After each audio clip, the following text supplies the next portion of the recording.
The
reason why we started this company is for two or three reasons. One is we both are from small towns, small districts in India.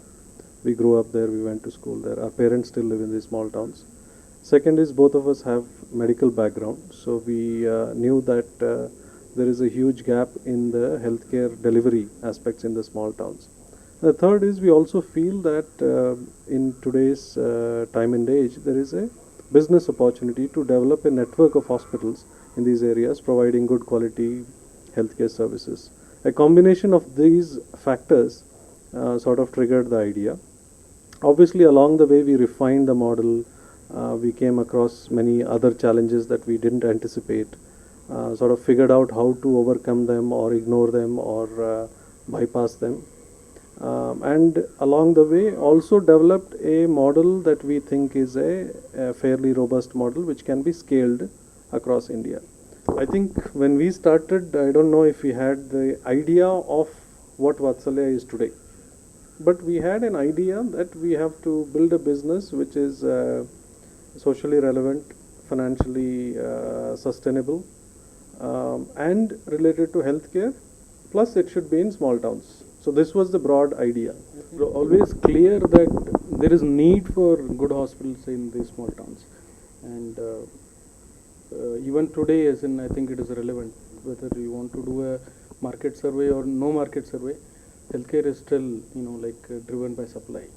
I mean, you can talk about that. Maybe I can make a blanket statement and say that in any district hospital, still there is a need for a hospital like us. So we knew that. I mean, that's the, or you can say that's the background.